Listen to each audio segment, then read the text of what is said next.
نوح علیہ السلام سے لے کر ہر پیغمبر اپنی امت کو خبردار کرتا آیا کہ اس زمین پر قیامت آنے سے پہلے کوئی اتنا فتنہ نہیں پیدا ہوا جتنا دجال کا فتنہ ہوگا، بہت نازک وقت ہوگا۔ باقی ڈاکٹر صاحب جیسے کہتے ہیں نا، ہے یہی کہ یہ جو مادی ترقی ہے عروج پر پہنچ جائے۔ اب اس سے بڑھ کر کیا بات ہوگی کہ ایک شخص کو چیر دے گا، ٹکڑے الگ الگ پھینک دے گا، زندہ کر دے گا، زندگی موت کا راز بھی سائنس معلوم کر لے گی، اتنی ترقی ہو جائے گی۔ اب لوگ مانیں گے کہ یہی خدا یار کہ آدمی کو مار دیا اور پھر زندہ کر دیا۔ تو اللہ کے رسول علیہ السلام نے فرمایا مدینہ منورہ کے پاس احد کے قریب آ کر وہ اپنا کیمپ لگائے گا، ساری دنیا میں وہ گھوم جائے گا، 40 دن میں کوئی بستی اور شہر ایسا نہیں رہے گا، تیز رفتار سواریاں ایجاد ہوگی کہ بالکل ہر جگہ گشت کرے گا، مگر مکہ اور مدینہ اس کی دسترس سے اللہ محفوظ رکھے گا۔ مدینہ شریف احد کے قریب اپنا کیمپ لگائے گا تو 3 زلزلے آئیں گے، مدینہ شریف کو جھٹکے آئیں گے، منافق اور بے دین لوگ جو نا وہ کام کر کے مدینہ نہیں اب بچے گا، نکل جائیں گے، اس کے ساتھ جا کر شامل ہو جائیں گے، صرف خالص مومن رہ جائیں گے۔ تو آخر اس کی جو اینڈ ہوگی وہ آپ نے فرمایا اس زمانہ میں جو سب سے بہترین آدمی ہوگا کائنات میں وہ فرمت مدینہ شریف سے نکلے گا، اس کے کیمپ میں جائے گا، سپاہیوں سے کہے گا کہ میں نے تمہارے آقا سے ملنا ہو، پہلے کہیں قتل کر دو، پھر کہنے نہیں یار سردار نے منع کیا اس کے پاس لے جانا۔ جب لے جائیں گے تو پوچھے گا کہ بھائی جو حالات ہیں میرے ساری زمین میں، اس کے بعد تم نے یہ یقین نہیں کیا کہ کوئی خدا نہیں، میں ہی سب؟ اس نے کہا نہیں، ان باتوں سے مجھے یقین ہو گیا کہ تو ہی وہ آنے والا دجال ہے جس کی خبر اللہ کے رسول نے دی۔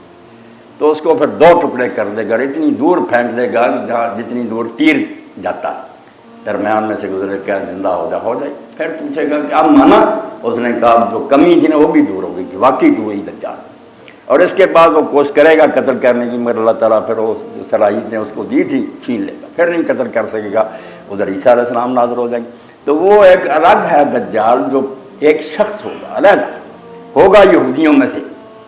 یہودیوں کا وہ لیڈر ہوگا، یہ سارے یہودی اس کے ساتھ ہوں گے، ان کا فتنہ بہت بڑھ جائے گا، اور آخر میں تو مسلمان بیچارے اتنے بے بس ہو جائیں گے کہ مسجد دمشق میں پناہ لی ہوگی، جو کہتے ہیں نا عیسیٰ علیہ السلام مسجد اقصیٰ میں نازل ہوں گے، غلط بات ہے، مسجد اقصیٰ میں نہیں نازل ہوئے، دمشق الگ شہر ہے، یروشلم الگ ہے، دمشق کی مسجد کے مشرق کی طرف مینار ہے۔ اس وقت جب حضور نے فرمایا نشانی نہیں تھا، اب قائم ہے صدیوں سے سفید مینار، فرمایا اس کے پاس عیسیٰ علیہ السلام اتریں گے اور نماز اس وقت کھڑی ہوگی،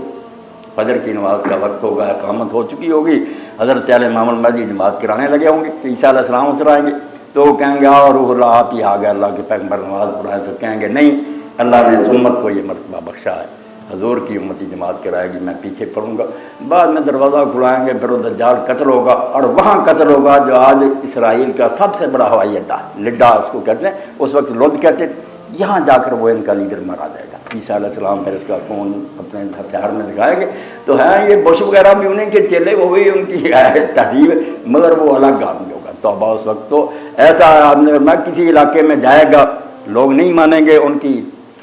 شاداب زمینیں جو شور ہو جائیں گی، توبہ ایسی ترقی، کوئی ایسی سپرے کرے گا سب باغات اور کھیتیاں اجاڑ، اور کوئی جو مانیں گے ان کے ویران علاقے جو ہے نا وہاں باغ لہلانے شروع ہو جائیں گے۔ سائنسی ترقی عروج پر ہوگی اور کوئی بات نہیں ہوگی، مگر ہوگا امتحان کا وقت، لوگ حیران ہوں گے کہ اب اور خدائی کیا باقی رہے گی۔ تو دجال الگ ہے، بالکل الگ ہے۔